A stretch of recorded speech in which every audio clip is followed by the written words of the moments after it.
So we will start today's presentations with Mark Randel. He is the owner of Studio Mark Randel, a boutique Berlin-based architectural practice in its formative years, developing an architectural language by exploring the qualities that make a space a place. The studio is currently working on residential projects in Germany, Ibiza and Greece. And before starting his own practice, Mark worked for 23 years with David Chipperfield Architects. He started in the London office, where he played a key role in winning the competition for the Neues Museum. He was a founding member of the Berlin office, where he designed museums, towers, retail spaces and residential projects. In 2002, he started a DCA office in Shanghai. He remained with the office till the end of 2018, in the last 7 years as a director and partner. Thank you, Mark, for being today with us.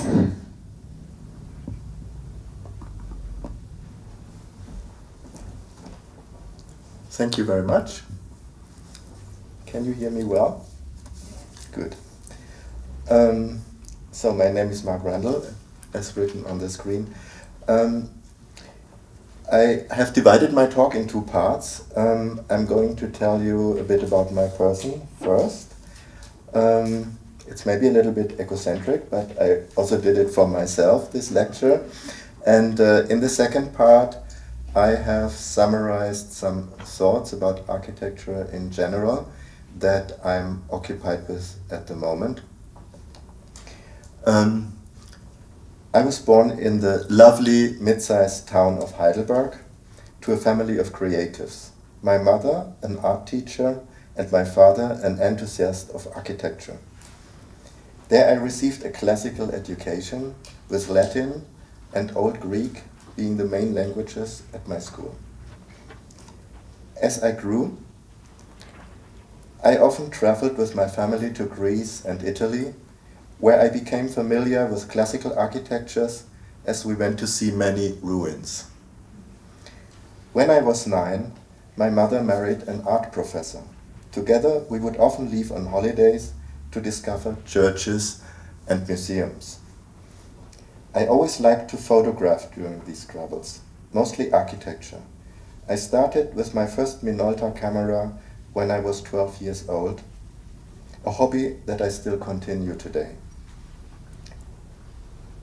I photograph so much that it is often through my lenses that I see the world, even without a camera in front of my eyes. This is how I taught myself to observe the world. After school, I knew that I would want to do something that involved my strong sense for beauty. I always wanted to bring order in my close surroundings, to somehow find the right balance of how things are arranged in space, just like a classical painting. Of course, this came from my background, mainly my parents, and the way I was raised. Our evening conversations were mostly about art and architecture, but also about subjects of contemporary design and fashion that formed my everyday life since I was a small boy. I wanted to study product design in Italy. For me, Italy was the land of beauty and perfection. At the time, my father explained to me the value of architecture as a cross-disciplinary study and that I could always do product design later. He understood both as being the same thing, just with a difference in scale. I think he was right. I felt at ease with drawing and its meditative aspect. The patience and the thoroughness of drawing was somehow natural for me. I later went to Florence for 5 months, when I was 19, to learn Italian and prepare for the admissions exams at the university. This was my first longer encounter with Italy. However, in autumn of 1987, I came back to Germany to study architecture at the University of Arts in Berlin. Only 3 years later, I did come back to study in Milan, this time for a whole year. I enjoyed living for the fullest, finding true architectural vocation. Studying was somehow autodidactic, but I was 3 times more productive than as a student in Berlin, because I could choose myself which kind of project I wanted to do. After 30 years now, this is what I'm trying to get back to, choosing myself. 1 year later, my father gave me the amazing opportunity to refurbish an old house in a small village in Provence, in the south of France. It was not only my first site construction experience, but a key turning point in my path to become an architect. I stayed with 2 friends for 4 months in back and forth between designing and building on site. Looking back now, the amazing thing was that I knew exactly what to do with the house. I did not have to do any tests or design variations. I went straight into drawing up how I wanted the spaces and finishes to be. I could fully trust my gut feelings. I think this is such a gift if one can keep and develop a personal way of thinking and designing by trusting one's observations and senses, because often insecurity in designing comes later with experience and with the comparison with others. The design was about opening the house vertically and horizontally and making it feel brighter and more generous. I unified everything with a local sandstone floor, which came from a quarry nearby. I kept some old windows, but replaced some with thin metal windows in a harmonious way. I completed my studies in 1994. At the time, I was already very much inspired, this is my diploma, very much inspired by the likes of Peter Zumthor, David Chipperfield, John Pawson, or Suto Demura. Young and ambitious, I applied at David Chipperfield's office in London only by presenting photographs of the house in Provence. Instead, they offered me a job in Berlin. I was hired for working drawings and detailing of a private villa in a Berlin upper-class district. Construction was just about to start, but the local architect's construction drawings were a bad interpretation of the design, so I ended up drawing the whole house and every single brick in scale 1:25, all in pencil. Drawing every brick and supervising the construction until completion, it was a crucial experience I'm still grateful for today, and I still sometimes use the details as reference for other projects. The life-changing experience afterwards, during my 3 years in London, was a competition win for the Neues Museum in Berlin. The building dates back to 1846 and was left as a ruin from World War II until 1997, so for over 60 years. When I first visited the site, the ruin was overwhelming, and it was obvious that the ruin was as much part of the building's soul and history as its original design. We opened a project office close by in Berlin Mitte, so in 1999 I came back to Berlin once more. The work on this project and on the master plan for the so-called Museum Island, as it is known today, influenced a great deal how I think today about architecture.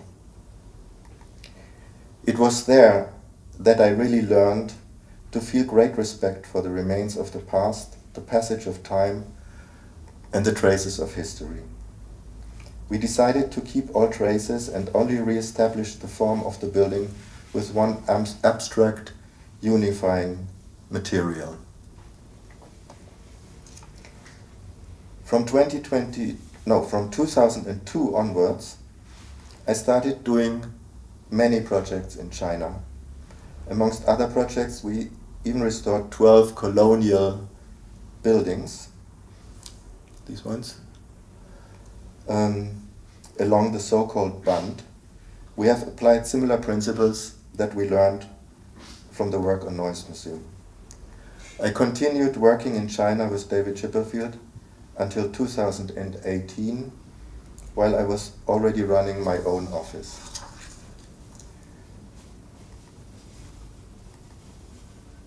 Despite leaving David Chipperfield Architects after 24 years, I was still busy until this summer, finishing 3 residential projects, all of which are in Munich. All of them are very special to me as they helped me with this transition to become fully independent. They are still influenced by the work with David. The first is a private house for a family, located in a wealthy area in Munich. As you can see, this is a Ferrari. The design is about giving privacy. The house is very close towards the street, as there is a bus station immediately opposite. An intimate courtyard gives privacy while entering the house. Towards the back, the house opens to a private garden. The building is composed of 3 staggered boxes that respond to the building's surroundings and at the same time reflect the inner organization, separating the children's and parents' wings. This is children, this is parents. With a communal living room in the middle. The 2 outer volumes align with the eaves of the neighboring houses, while a central volume rises above them in a visual nod to the church tower across the street. The second is a building with 8 apartments for rent in a lively neighborhood. The new building copies the adjacent twin building, is this one? Twin building in, sorry, I lost it. In size, roof shape and floor heights. So these always 2 buildings form one city block with gaps in between. It is a form of city repair, following the city plan of an architect called Theodor Fischer, who established the rules for building in the inner city of Munich at the beginning of the last century. The so-called pavilion structure leaves gaps in between every twin building and gives access and allowing views to the backyards. And at the same time lets much more light, daylight into the apartments, as if there would be a closed street facade. The building has a facade of hammered concrete that aims to fit in respectfully in the surrounding plastered buildings. The third and last is a residential building with 11 high-end apartments for sale in one of the most expensive locations in Munich. While it is new built, it seeks a harmonious connection to its surrounding from its shape, program and detailing. The architecture conveys emotion and representation and serves in a way the same needs and desires as the historically representative buildings nearby.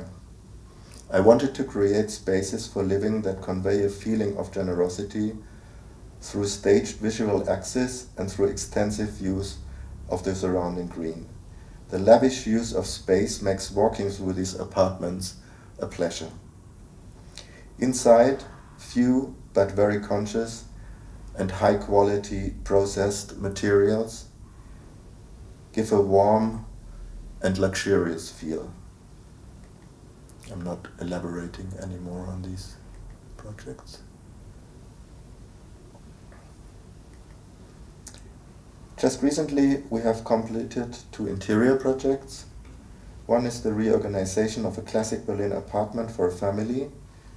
These apartments are very spacious, but not always appropriate for families with kids, as most of them have rooms that are representational and are all passage rooms.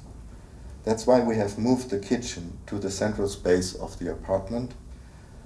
Thus we have gained 2 rooms where you can close a door for the kids, while keeping the generosity and spirit of the place with a long visual axis.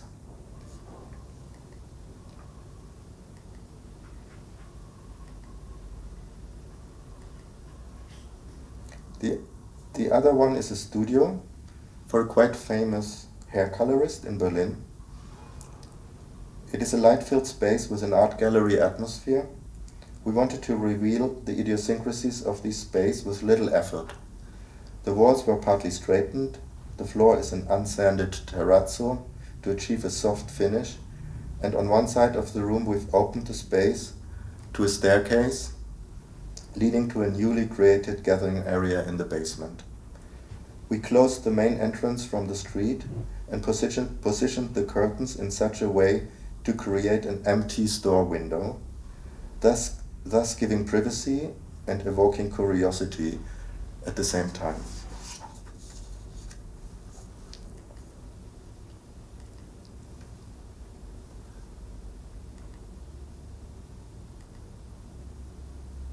This was the first part. The second part, since a few years actually, I'm trying to work on my own vocabulary, taking time to think about architecture, trying to describe the things that really mean something to me. I went many times through my travel photographs, asking myself, why find I some built places so inspiring that makes me want to come back? I wondered what type of buildings, what idea, what experience have really touched me and left a lasting impression. In the last 2 years, a few key words crystallized. They describe well the architectural ideas that I'm striving for and that are most relevant to me, at least at the moment. I try to describe them with words. Don't take them so literally, it's all work in progress. I'm just showing you where I am at the moment. These are 8 key words. The first one is protecting the spirit of place. When we try to understand a place, we tend to only talk about its physical appearance. And yet it is the unseen qualities that lie beneath the surface that really make a place. Qualities that can only become apparent by carefully listening and looking. It is only then that the synergy between people, culture, history, and place can appear. How we protect the spirit of a place depends on how we understand the place. The spirit of a place is mainly carried on by people, by the way they live, by their relationships and their rituals. You never build only for yourself. The intimacy of Japanese streets is created through a fine balance of the open and the closed. We are drawn in by things that remain unseen.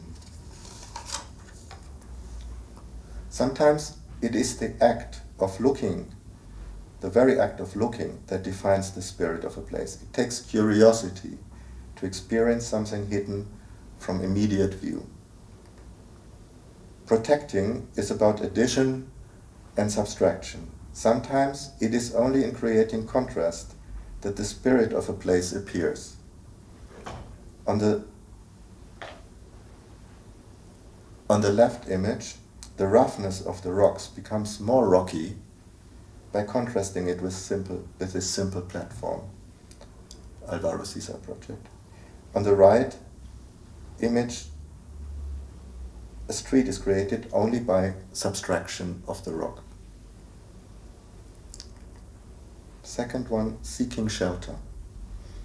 If I remember the places where a sense of shelter really set in, it was often in simple rooms, modest, unadorned rooms that satisfied my primary needs.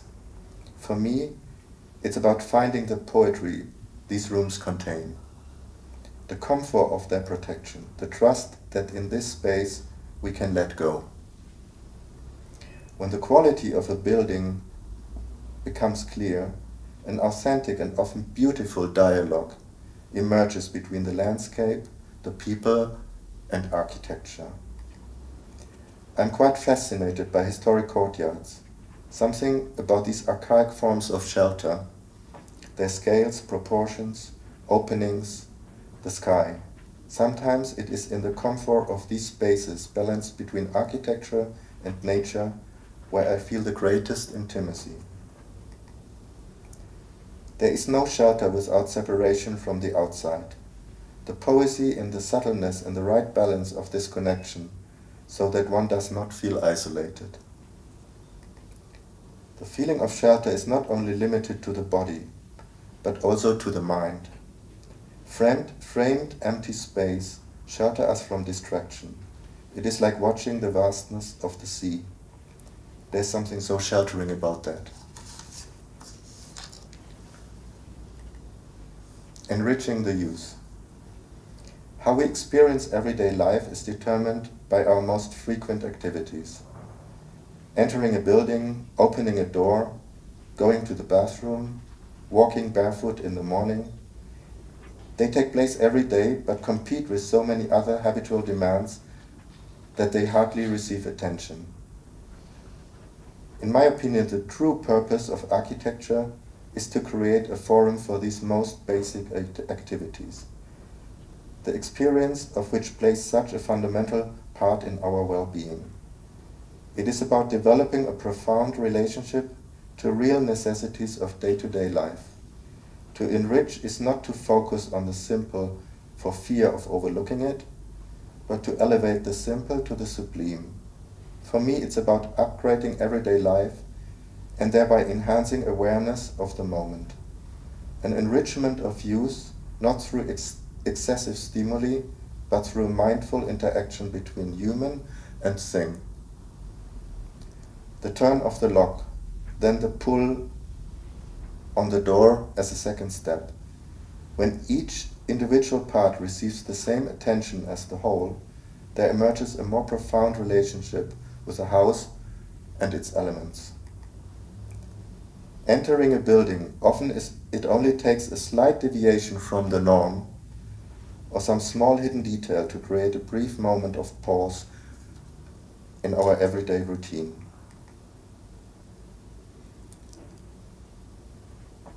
There's something intense about touching raw materials. Their textures, scents, and temperatures conjure up deep memories.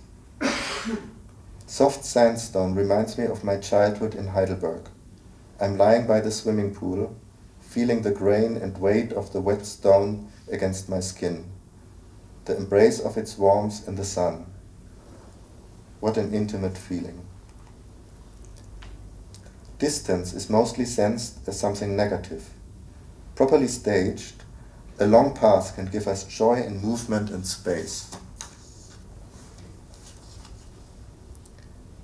Number 4, comfort. I find the so-called comfort of today and the discussion around it frustrating. This comfort is often defined by excess.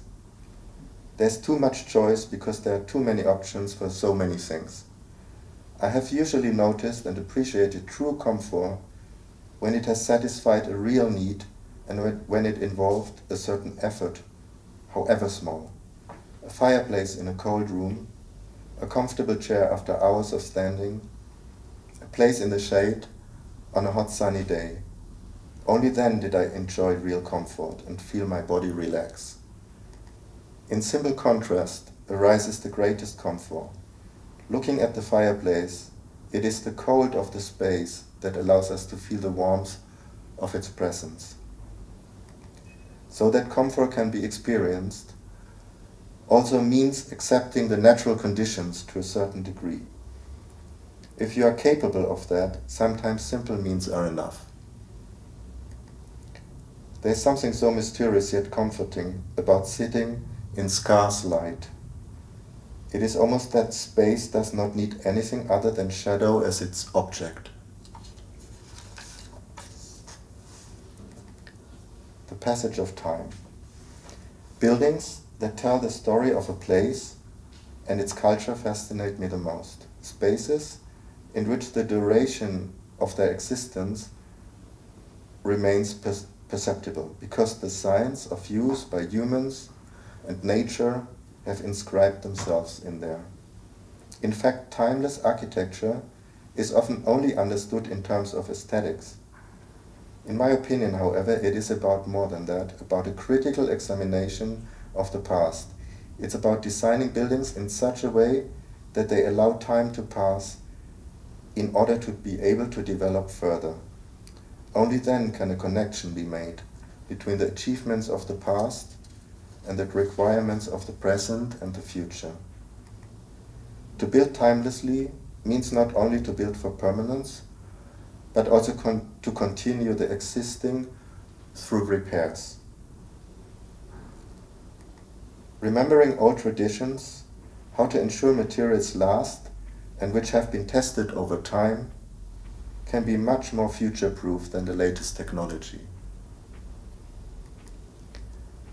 For me, real timelessness is using materials as something that is borrowed from nature with a consciousness for how it will gradually repossess them.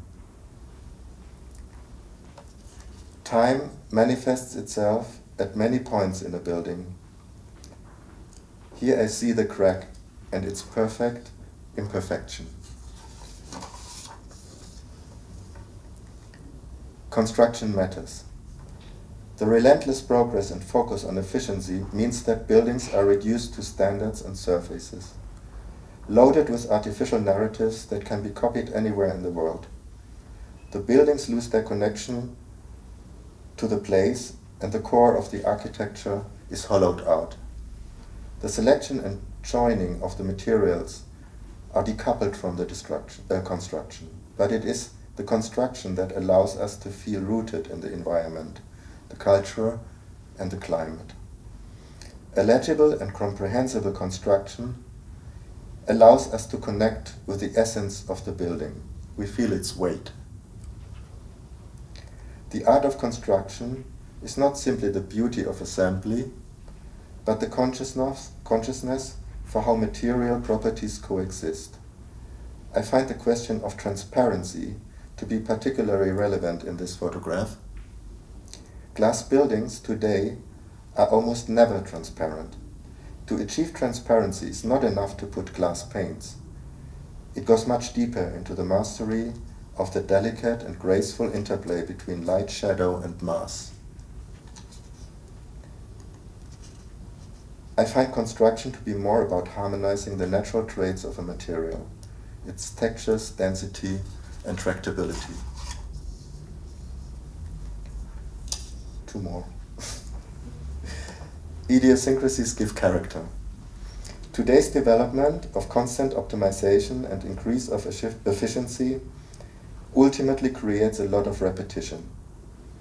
But it is precisely the exceptions, the anomalies of situations, that tell the story of a place and bring out its true character.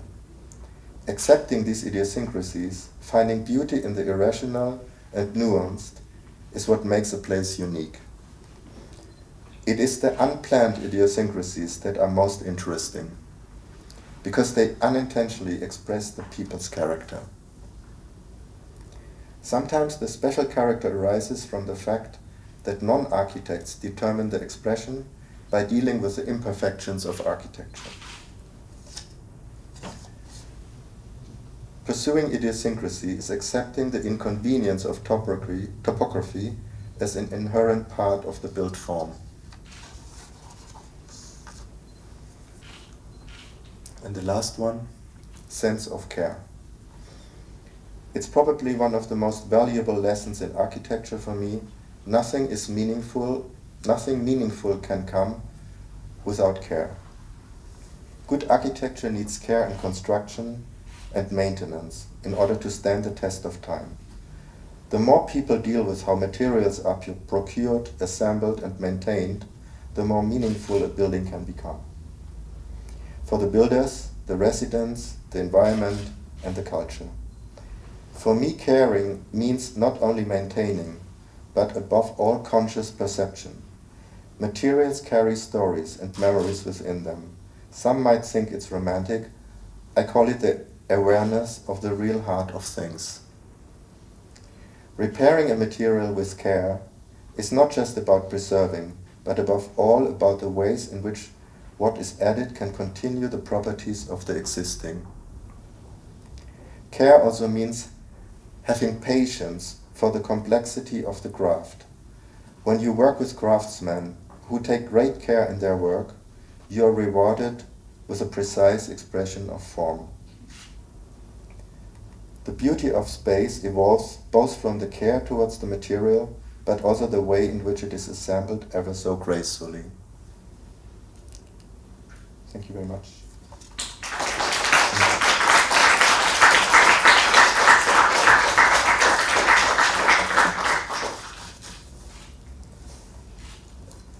Thank you very much, Mark.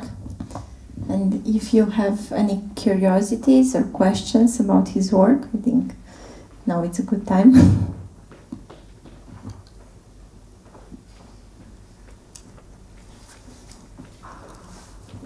Thank you very much. That was very moving. It feels like a lot of these principles that you were speaking about can be found in vernacular architecture, like the shadow, the reduced light, the care for, like, all the fingerprint of time. In there, do you find a lot of inspiration there as well, or do you feel like it's like reflected there as well for you? Absolutely. I think this is where I find most experience in this non-architect's architecture. Yeah.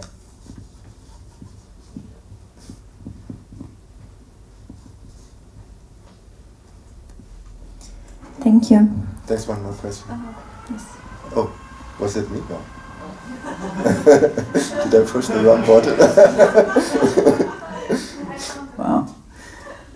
Yeah, I think what I wanted to say was just that I really appreciate what you showed and told us. So maybe there's not a big question there, but it's more of a comment that I think all your observations and your studies as a child and a student, I think it has really well translated into your work. You can really see the connection with the classical architecture and how you are applying that in a contemporary way. Yeah, so to ask something at the end, these are very, very clear principles, and the examples you showed are just really beautiful and simple and warm. And I just wanted to find out, I guess, how difficult it is in real life, in your practice, to realize those projects, because I imagine it's not so easy to find the kind of craftsmen and the materials that you need for these projects. And are you finding that certain skills and crafts are just disappearing and it's really difficult to find, perhaps? Yeah, of course. I mean, I'm describing ideal circumstances that usually no architect finds.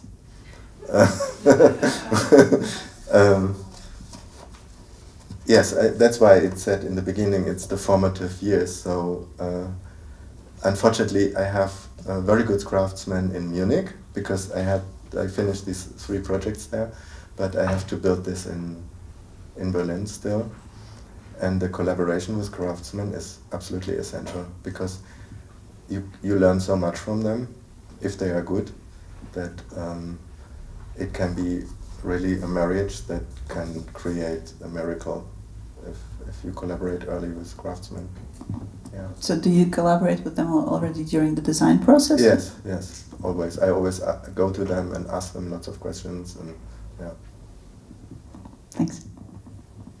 I think the microphones have become really loud today. Thank you so much.